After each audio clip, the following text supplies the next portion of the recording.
There's a lot of things that make Montana great, from the mountains and lakes to some of the finest towns in the West. But what really makes this place special is you. Our communities are full of people who are working hard to build good lives and remarkable things. At Opportunity Bank, our passion is helping folks do just that. Together, we can make a good thing even better. Opportunity Bank of Montana. Stop by and see us or visit us online. Member FDIC. Join Town Pump's Pump It Up Rewards Plus program and never pay full price for fuel again. Save 5 cents on every gallon every day at any Town Pump across Montana. Plus, earn and redeem points on your favorite in-store items to get free stuff with our clubs. Stop in and pick up a rewards card. Download the Pump It Up Rewards Plus app today. Or visit townpump.com/rewards to register and start saving. Town Pump. Right down the road. Pump it up. Oh, yeah. Look who I found. Usually we're at the press box at Washington Grizzly Stadium, but instead this guy's all over the country. He's been in Frisco, he's been in Fargo, he's been all over the place, and now he joins us here on SkylineSportsMT.com. Riley Corcoran, voice of the Grizz, joining us. Thanks for being here, man. Are you tired of flying around? Yeah, I guess this time of year you're just riding on all the adrenaline, so it's probably still pretty fun. It's always fun, Colter, but the difference now is, man, normally you get a break. Normally you get a week or two break. It has just been full throttle with football, basketball, crossover. Then all of a sudden, why not when the Grizz go to their first football championship in 14 years, that basketball has their longest road trip in 17 years. You love how that coincides 1-1, but it's good to finally be in Frisco, settled in, and now totally locking down this game on Sunday. So you've been gone, basically since the NDSU game, right? Because you were gone for the Grizz away games, and then their conference openers were on the road. You did Christmas in Arizona, so just give people your brief itinerary. It was wild. It was crazy. Right when North Dakota State was over, I wanted to enjoy it, celebrate with everyone. On a plane the next day, going to San Jose State Davis, and then, like you said, Christmas was in Arizona with family, and then I did straight from there to Salt Lake. Did Griz Weber State up the road, I-15. We love that road trip, of course, right? Then Griz Idaho State, and then back in Missoula. Got 2 days in Missoula, Fargo for basketball, and now finally down in Frisco, Texas. So it's been a whirlwind. It'll be something that'll be fun for us to go back and say, man, you remember that crazy 3-week stretch? But like I said, the brain is compartmentalized now. We're ready for football. Well, yesterday evening, sad news. But when people live such a rich, long life, it's sad to say goodbye, but I often want to remember them for all the happy things. And Don Reed certainly brought a ton of happiness to the University of Montana as a whole, and particularly the Grizz football program. Most people would consider Coach Reed sort of the architect of modern-day Grizz football and the guy who laid the foundation for everything we've seen since. He was hired at Montana ahead of the 1986 season, and the rest was sort of history. Beat the rival 10 times in a row, helped Montana rise to national prominence, went to the playoffs 5 times, and, of course, capped his career with a national championship in 1995. He passed away yesterday at the age of 90. I was sad about it, not because of his passing. It's always sad when someone passes, but I had spent the Christmas break trying to track him down because I wanted to know what he thought. And, of course, he was sort of on his way out. So certainly sad news. I talked to a lot of guys from the 1995 team yesterday, but just your initial reaction, because he's a guy that we are both too young to really have spent much time around him as when he was actually the coach at Montana, but he's one of those legends that sort of precedes himself. Well, that's a great introduction to lead into it, Colter. There is no Grizzly football dynasty without Don Reed, and what he was able to do to bring Montana from just another program to put them in the national spotlight. I think that Grizzly football still to this day still has imprints of what he has done. And you're right, we weren't around him from a personal standpoint, but when you hear every single person talk in such high affinity for Don Reed, you know the kind of person that he is. And we were lucky enough to have him on a halftime show when we were in Portland a couple of years ago for Portland State. And that was my only really interaction with him. And just a humble man, and just such a kind man as well. And Bobby Houck still to this day talks about Don Reed and the fact that he can't even believe that him and Don Reed are 1 and 2 on the all-time Grizz wins list still to this day. And not only what he did on the field and coaching and bringing the Grizzlies to that national spotlight, but just the impact that he's had. I mean, from people that still work in the training room, the equipment room, still to this day, still talk about Don Reed, and that just kind of shows you the guy he is. I think the timing of all of this, I know that we were talking about this a little bit ago as well, Colter, but just the timing of it being on national championship week. It's always sad when we lose someone like Don Reed, but I'm, at least in a way, I'm glad that we get to highlight Don Reed here this week when the Grizzlies are on the biggest stage, because he certainly deserves that. It feels like almost a symbolic moment, or even something that is an omen of good things to come, because years and years ago, who's the man who got Bobby Hauck into football, into coaching football? People forget Coach Hauck. He always wanted to be a coach of some sort, but he was a track athlete at the University of Montana. Of course, he was always palling around with his older brother, Tim, and then all of a sudden he's a grad assistant there at Montana. And then I know Coach Reed helped Coach Hauck get the job at UCLA under Terry Donahue, and the rest is kind of history. The meteoric rise of Bobby Hauck all the way to become, youngest head coach in Grizz history in 2003. And I know Coach Hauck has talked with extreme and incredible reverence about Coach Reed throughout the years. And you have to think that Coach Hauck is thinking about this deeply as he prepares for this game. They're certainly thinking about South Dakota State, but I think that Bobby's he's a guy that I think that this is something where this is going to affect him in a positive fashion, because I think that he is going to want to make sure to make the memory of Don Reed and Don Reed himself proud. Well said. And I swapped a couple of texts with Coach last night, checking in how he's doing. And you're right. I mean, it's hitting him hard because of someone that has such profound impact, right? Father figure in a way. And yeah, I think that maybe style of play is the only difference. I don't think the Grizz are going to spread it out 5 wide like Coach Reed liked to do, right? But at the same time, I think that, pregame speech and the history of Montana football, me and you know this, that Bobby Hauck appreciates the history of Montana football better than anyone that I know. And there's going to have some impact on Sunday for what Don Reed has done on this program. And I think that there's a lot of people in that locker room, not only Coach Hauck, but even the senior class. They are very dialed into the history of this place, that they know that they're going to play for more than themselves for a variety of reasons. But this is certainly a big one of that with Coach Reed. Well, the iconic picture of Don Reed holding his fist up in the air on the center of the stadium. I was looking at that picture yesterday.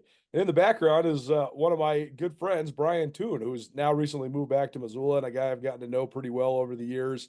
A member of the 1995 National Championship team. So I was texting Tooner, and he said, yeah, how lucky we all were to play for him. He was as special as they come, one of the greatest men I've ever met. So certainly resonated. Robin Selvig, he texted, he was a great guy, great coach, and he really got things going here. He was as nice as they come, and he had some exciting football to watch. He mentored me as a coach, even though he was the football coach and he was just a gentleman. I was completely impressed with him.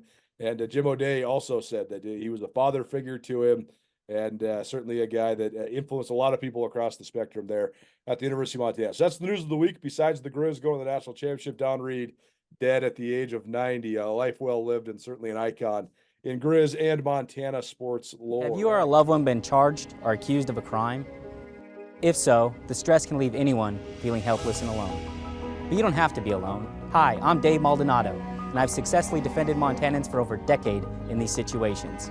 So if you're tired of being scared, let's get you prepared. To see how, visit BigSkyDefender.com today. You are not alone. Visit BigSkyDefenders.com to find out more on how you can fight back against local and federal criminal charges. Riley Corcoran, voice of the Grizz, joining us here on SkylineSportsMT.com. Big Sky Breakdown, as well as on our YouTube channel as we do this on the Zoom, because Riley's all over the place. He's now down in Texas after being in Fargo.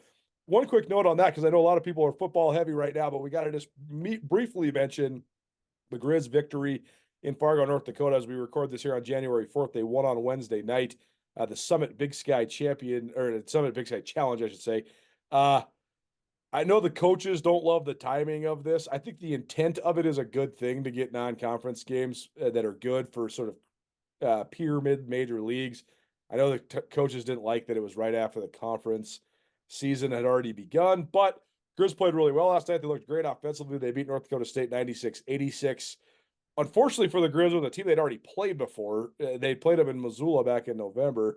But either way, Montana's won 2 in a row now after bouncing back after getting drilled by Weber in their conference opener. And the story of last night, Anand Moody shot the lights out, career high 36 points.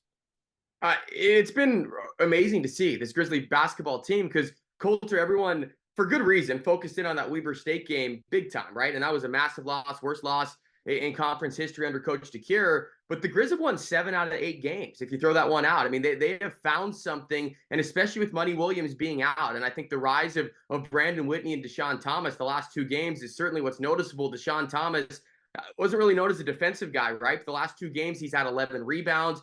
Anand Moody last night, that was just a special performance, right? You got to go in the mind of Anand Moody, which might be a daunting task at times, right? 7th-year senior from Dickinson, North Dakota. I was getting texts from people saying that were from the state of North Dakota saying, I remember Anand Moody playing high school basketball 9 years ago. Yeah, 10 years ago. Playing college basketball.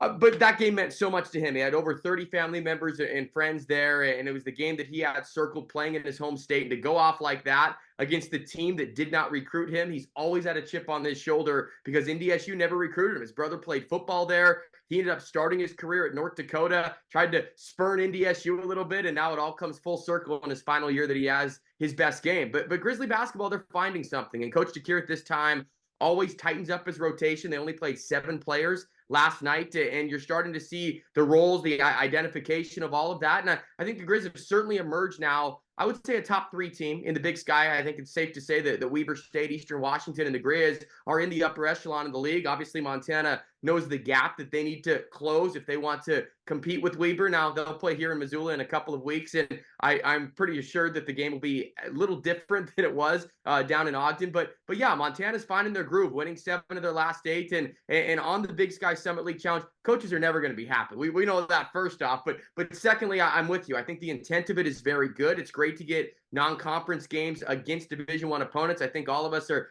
kind of tired and sick of 3 non-Division I opponents every single year and trying to get geared up for all of that. If they could just move this maybe to mid-December before conference play starts, then it would be perfect, because the idea of starting conference, going back out of it, and then back into it is probably the only bizarre part of it.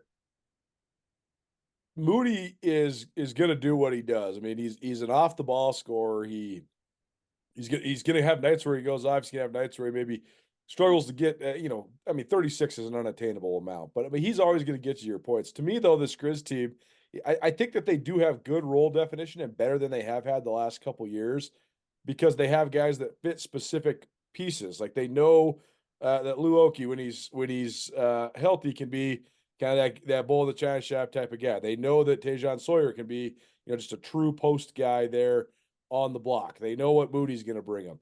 To me, the 2 guys that it all comes down to are the 2 other seniors, Brandon Whitney and Deshaun Thomas.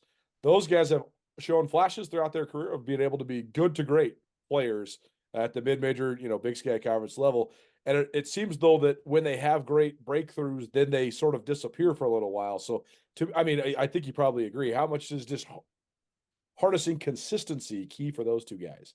I tell you what, you said it perfectly. You said they can be good to great, right? I think the Montana Grizzly basketball team is good, but when those 2 perform, they can be great. So I think that the team kind of embodies that statement. Culture and consistency is the biggest thing. And with Brandon Whitney, it really has come in swoons. I mean, you go back to his last year point production, it was great in November, tough in December, and it really was up and down all the way through. They need to have at least a flat line in a way where you can count on something consistent every game. I think that the combination of Oki and Sawyer is maybe the biggest surprise to me. Oki, incredible on the defensive side, capable offensively, but then when Oki's out, you sub in Sawyer, and he's more of that instant offense in the post, can play bully ball, and when he plays 18 to 20 minutes, yeah, it's okay if he has 3 or 4 fouls, because then you can sub him out with Oki, play a little offense, defense there. But Brandon Whitney and Deshaun Thomas, those are the 2 pieces that have to be consistent for Montana. The biggest difference this year, of course, is Anand Moody is public enemy number 1, right? He's blowing kisses to the crowd. He's the number 1 guy that's on the scouting report, and he is not going to get easy shots. And last night he made a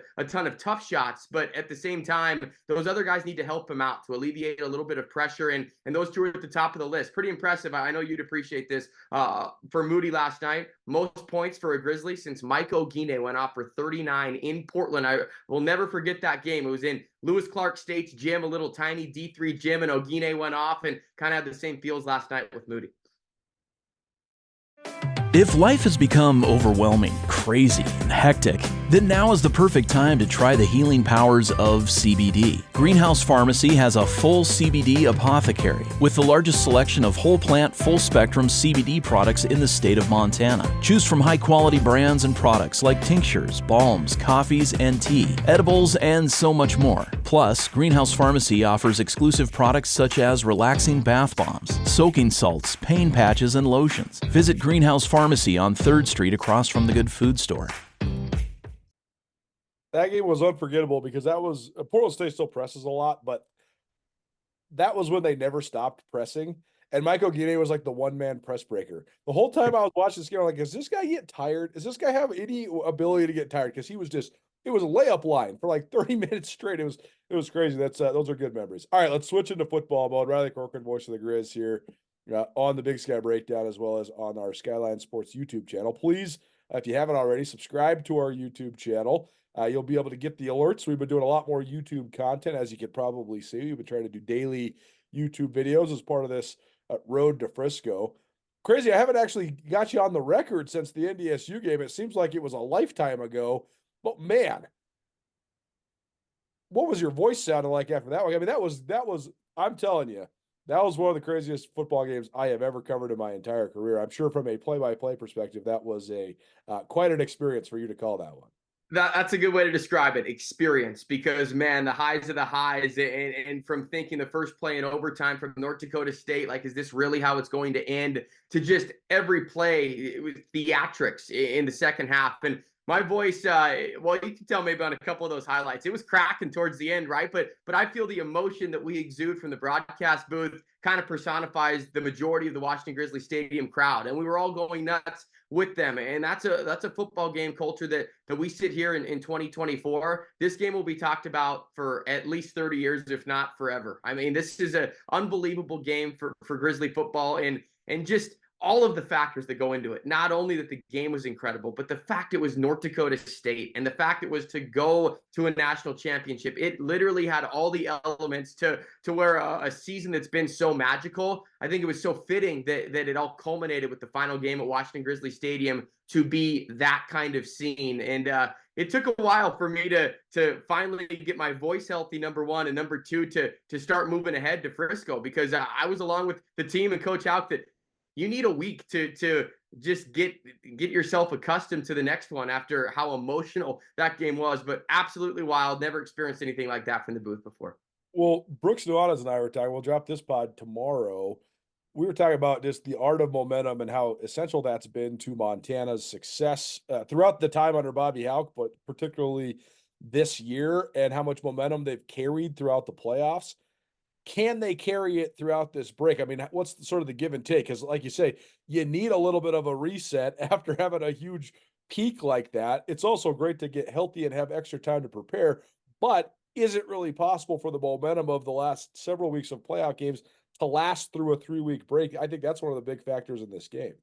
That's a major question coming into this, right? And a valid point, but I maybe take the positive approach on two angles here. Number one, that was a awfully physical game. Like if the Grizzlies had to play the following week, I'm not sure what the injury report would have been looking like for Montana, because they poured all of it out in that game. So I'd flip that and say that yes, they might lose a little momentum, but man, they needed to get 100% healthy. And secondly, talking about this 3-week layoff and the break, that along with playing on natural grass for the first time since 2018, those are like the two factors that go into this that are really unknowns. But I would say that when you have a long break, it favors the team that is the quote unquote underdog, right? Because if you rolled the ball out there, and I don't think I'm speaking out of line here, to say that, yeah, South Dakota State, when they get off the bus, they feel like they're better than anybody. And they've shown that, right? They've shown that the last 28 games, and certainly this year with only 2 games being played in a single-digit margin. But I think the 3-week layoff favors the underdog in this game, right? I worried more about the momentum side of things, Colter, from the South Dakota State side of things, rather than Montana, right? They've been sitting there. They have the weight of the world on their shoulders. They have put the pressure on themselves that say this year's national championship or bust. So despite everything that South Dakota State's done for the last 14 games, they still have to perform to the highest level here. Whereas Montana, I do have that feeling around these guys, like not in a bad way, but they are playing with house money here. They're playing looser, and yeah, that momentum might be one thing, but I do think that we could spin that into a positive a little bit for the Grizz. As we know too, so often, I mean, the FCS playoff format is awesome, and I think it's such a great example of how postseason football, when you have a real big bracket, I think it's too many teams with 24, but a 16-team bracket is great because you have all these sweet matchups, and you can have all these back and forths, and you can have all these different storylines rise up and all that. All that said, though, I think that sometimes if there's, let's say, 3 or 4 true national championship contenders, a lot of times those teams play each other way earlier on in the bracket. Like, for example, Montana State versus North Dakota State in the second round. Or like you harken back to some of the old Grizz runs. I guess what I'm getting at is 2008, 2009, the Grizz beat the best team in the bracket 2 times in a row in the semis. And then they had to go play the national championship 5 or 6 days later.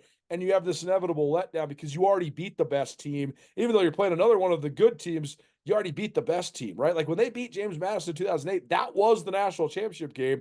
And then they had to go play 6 days later, and they got smoked by Richmond. Part of it was injuries. Part of it was the cross-country travel 2 times in a row, logistics, all those sort of things. That's not the case here, though. NDSU is very good. They're very formidable. But I do think that if not only the injury part of it and just being banged up, but having to play a game right after winning in such a thrilling fashion, I just think you have such a chance for an emotional letdown. This way, I think you can sort of absorb it into yourself, enjoy it, compartmentalize it, all of it, and then get over it and move on to the next opponent. And I think that's what the Grizz have done, and with the way they did their practice schedule as well, with going 3 days, they practice Monday, Tuesday, Wednesday. After beating NDSU, didn't get a break, recharged the engines, and being in practice this week, a ton of energy from the Grizz and loose, flying around and embracing the moment and saying, you know what, we've made it, we deserve it. And I tell you what, Colter, you look at the 3 teams, I'm maybe biased a little bit, right, from what I've seen, but I would say North Dakota State, absolutely a team in the top 4. I would say of the 4 teams that went out in the quarterfinals, I would say Furman is probably the best team of those 4. So you could say that Montana progressively has gotten there. In my final poll, I'm probably going to have Furman number 5. I will have North Dakota State number 3. And then obviously you got South Dakota State, Montana battling out for number 1. So it's been that nice natural progression. And just one note on that, the sweet matchups that I agree with you. Finally, hopefully, that the FCS is going to go to ranking the top 16 and seeding the top 16 next year. So we really are going to have that true format and where these teams aren't maybe playing each other too early like in previous years. So that'll be nice. Yeah, no doubt. I mean, it's going to be advantageous for both the Big Sky and the Missouri Valley because they have to play each other all through the playoffs early on, and they're the 2 best conferences with most of the best teams. Riley Corcoran, voice of the Grizz here on the Big Sky Breakdown, as well as SkylineSportsMT.com. All right, I have talked a lot about all of the different ins and outs and matchups in this one. So I'll start with this. What do you think is the most favorable matchup in this game for Montana? I absolutely think it's the versatility they have on offense, right? And I know that this sounds wild, but I think that the teams that South Dakota State has played very one-dimensional when kind of looking at their schedule all the way through it, and they play and they're used to a certain style of play in the Missouri Valley Football Conference. And I think that Montana's offense has versatility. And who would have thought that back in September, October, maybe even August, that we would be saying that. Not only the Grizz are playing in a national championship, but their offensive versatility is something that's going to be a massive weapon. I mean, to score 30 straight points in 30 or more points in every game since the bye week, I mean, that's production like we haven't seen in quite a while. And yes, there's no doubt this is the best defense that Montana is going up against, one of the more historic defenses ever in the FCS. I mean, went back and looked at this. There's only been 3 schools that have allowed less than 10 points per game on an entire season. South Carolina State, Colgate, and now South Dakota State entering this game at 9.7 points per game. So it's going to be a massive challenge, and you see it from a lot of different angles. Do the Grizz have to muck it up to win this game? I don't necessarily think so. I think that the scheme that they have in place, they know they're going to have to hit on a couple of big plays, not necessarily trick plays. Special teams, I mean, special teams for me would be the easy answer, but I'm not going to come on here and give you the easy answer. I'm going to go a little bit and say that I think that offensive versatility is going to help. And then the defense with the scheme that they have against South Dakota State, Can South Dakota State handle the chaos? Can they handle the funk that is going to be brought from Ronnie Bradford and Tim Houck? We know teams can get used to it, right? Montana State, they did a couple of years ago, able to do that. North Dakota State, what they did in the playoffs. But this is the first time South Dakota State is going to see any variation of this 3-3-5 and the wrinkles that they've thrown in this year on the back end with coverage. So I think from a broad-based side of things, I do think the versatility is the biggest factor that Montana has going their way. I totally agree with you on both sides. On the offensive side, Join Town Pump's Pump It Up Rewards Plus program and never pay full price for fuel again. Save 5 cents on every gallon every day at any town pump across Montana. Plus, earn and redeem points on your favorite in-store items to get free stuff with our clubs. Stop in and pick up a rewards card. Download the Pump It Up Rewards Plus app today. Or visit townpump.com/rewards to register and start saving. Town Pump. Right down the road. Pump it up. Oh, yeah. the South Dakota State's so good against the run. I mean, and like you said, that's the tried and true identity of the Missouri Valley Football Conference. Everybody likes to run the ball, and South Dakota State's as good as anybody at stopping that. And so I agree with that, but I also think the Grizz are going to have mismatches on the perimeter, and that's not a slight against South Dakota State. That's just the way that it's going to be as long as you have this trio of wide receivers. There's just no defensive secondary in the FCS that can match up when you got Keelan White, Junior Bergen, and Aaron Fonts. I just think those guys are the most special athletes on the Grizz football team. And everyone talks about Junior Bergen for good reason, especially what he's done in this playoff run. But the emergence of Keelan White has been a major, major game changer for the Grizz. And not only his playoff production, scoring a touchdown in nearly every playoff game that he's played in, the 2-point conversion against NDSU, but some of those catches, right? 3rd down and 4, he's got a 6-yard catch that he toe taps on the sideline. He's emerged as a number 1 guy, also taking the pressure off Junior Bergen a little bit. And I do think that that's a major, when we go to maybe position groups, that's where the Grizz have an edge. In South Dakota State, they rotate a ton when it comes to the linebackers, and especially their defensive line, but not so much in the secondary. They have 2 corners that they trust, and outside of that, it's a little bit suspect. So we will see what can happen with the Grizz there, but the biggest thing, can the offensive line give Clifton McDowell enough time to get it to those wide receivers? That's when the big plays can hit for the Grizzly offense. And then on the other side, I totally agree with you as well. I think the coverage stuff on the back end is what makes the Grizz defense so challenging now. They've always done,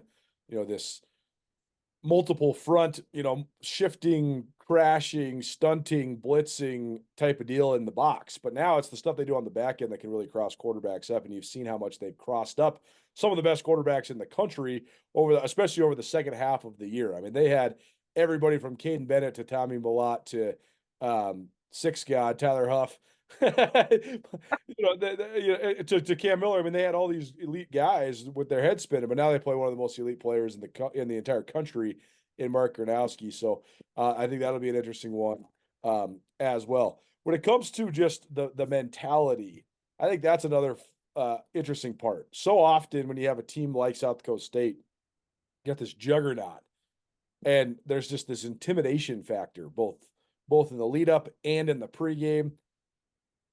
I just don't think that this Grizz team can be intimidated. And I think that's part of the way that they're made up. I mean, you look at especially the guys that anchor the defensive front 7. I mean, those dudes are all just wild men. Like, they all just are ready to get in a fight at all times. You know what I mean? Like, Tyler Flink's just a walk-on from Missoula Big Sky who, isn't supposed to be in this position. But he's the hardest hitting guy on the whole team, and he's ready to roll. It's the same thing with Levi Janicaro and Braxton Hill and Alex Skebner. So I just don't think that there's going to be that. Maybe I'm wrong when they get on the pads on or whatever, but I just don't think that there's, like, a lot of times teams regress from the moment, or they fold because they see the big bad bully on the other side. I just don't think that's the case for Montana. That's not the case. And you're right on with that. And this Grizzly football team is special in that regard, to where there's no aura over any other team. And I would say it even last year when the Grizz went into the Fargo Dome. Yes, they were confident in their talent, but it was a totally different feel, right? North Dakota State was still up here, and the Grizz were like, okay, now let's see if we can compete in this game, rather than the confidence of saying, no, we know we're going to compete in this game. And I think a lot of that has to do with the stability that they've had at so many different positions, the defensive players that you named, the stability at quarterback. Remember, Montana didn't really have that last year, especially in that playoff run. And these guys, and this is no slight to South Dakota State, but they're not afraid of anybody. And that is one thing I'm certainly not worried about for kickoff on Sunday, is that South Dakota State comes out and it's kind of a, oh man, they're bigger, faster, stronger. I think that Montana is flipping that around and saying, no, they're not bigger, faster, stronger than us. And this is our chance to prove that. And I think South Dakota State beats a lot of teams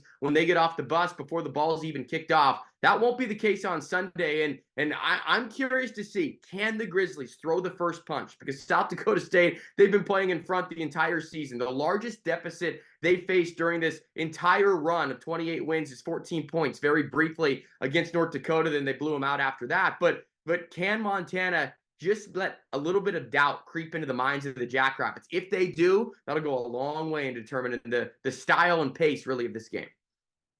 That was the last thing I was going to ask you about, is how important is it to get an early lead for either side? Because like you said, South Dakota State's been playing from ahead the entire season. They have the best offensive line in the FCS. They got the best running back in the FCS.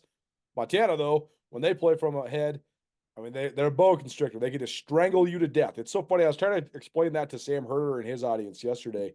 I was like, you can't look at the statistics when it comes to offensive production for the Grizz, except for a few of the statistics, because the second half of this season, they've been playing the game on half of the field. There's not all these yards to gain because they only play about 60 yards from their own end zone and in, because they've dominated the field position at such a high level because of the punt game, because of the kick game, and also because of the great return game spearheaded by Junior Bergen. So, I mean, how important is that? I mean, what's the stat? Rainey had a stat. Maybe it was you that had a stat. I don't know. Montana's won something like 9 or 10 coin tosses in a row. I mean, how big is this coin toss? They've lost 9 coin tosses. Well, they've lost it. And right, and North Dakota State was the first team that's like, yep, we want the ball. Everybody else is like, well, we're going to defer. It's like, what are you guys doing? Take the ball.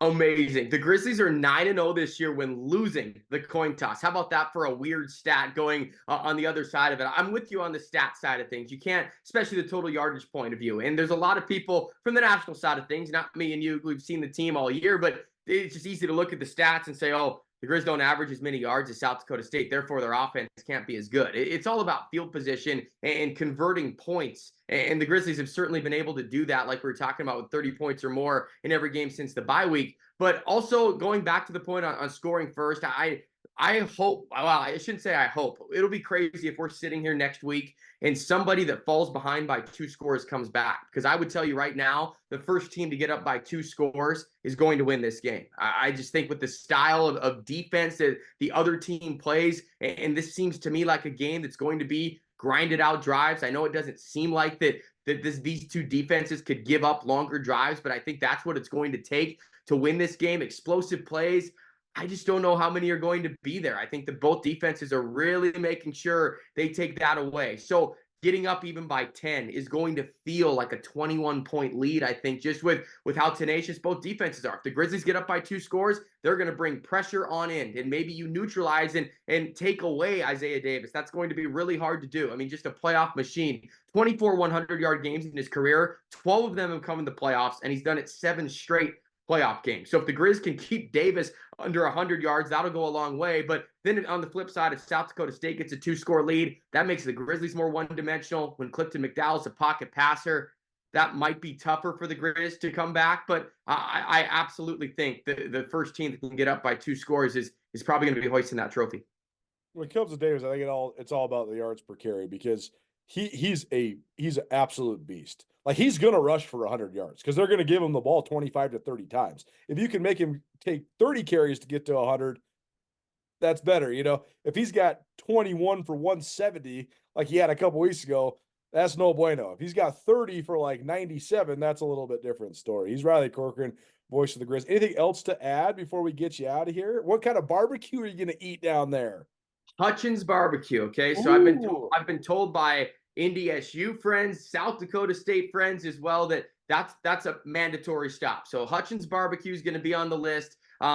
I'm not a big dancer at all, Colter, but the world's largest country bars down here might be making just a brief cameo there. I haven't worn cowboy boots very much, but no, you got to bring it in, embrace the atmosphere. Well, what's really going to be cool, I think, is Friday, Saturday, when all the Grizz fans start pouring in and just seeing the camaraderie of what this Grizzly football team has done by bringing people together from all over the country and to celebrate together. And the Grizz Fest on Saturday night at the Frisco Rough Riders baseball stadium. Should be a couple thousand Grizz fans. So looking forward to a couple things there, but Hutchins Barbecue's on the list of things to do. I'm told, though, I might need a nap afterwards, so I might have to get that done earlier rather than later. One of our good buddies, Chad Eckergan, so if you saw Clifton McDowell's post game after the Cat game, or maybe it was after the Delaware game, one of the games, he was wearing his sweat towel that he has in his belt loop. He was wearing it right here. Like, it looked like a little, like a bib, like a napkin. So Chad's got himself a Clifton McDowell deal, and he said he's going to wear it to all the barbecue joints, so he's got a spot to spill his barbecue sauce. So if we can get that going, that'd be classic. A little Cliff barbecue towel. That sounds pretty fitting. Sounds like an NIL deal waiting to happen right there, right? The Clifton McDowell barbecue towel, come to Texas. You need it, and hopefully the Grizz take home a title with it. Yeah, you gotta love it. Riley Corcoran, voice of the Grizz. You can find his call on the Grizzly Radio Network across the state of Montana, and you can also find him here on Skyline Sports and on the Big Sky Breakdown podcast series. Thanks for being here, man, and best of luck. We'll see you down there. I guess I won't see you down there. You'll see everybody else down there, though. Well, appreciate that, man. It's a special moment, magical ride that culminates at the final stop, and certainly pinching myself that one of 2 college football games left, and certainly on the call for it. So it'll be a great time down here, and I'm sure we'll catch up next week about it. At Blackfoot Communications, our mission is to connect people, businesses, and communities, bringing a world-class fiber network to homes, communities, and businesses of all sizes. Ensures Montanans have access to fast, reliable, and secure internet and phone services. Are you ready for fiber internet? To find out if fiber is coming to your area, visit goblackfoot.com/readyforfiber. Connect to more with Blackfoot Communications.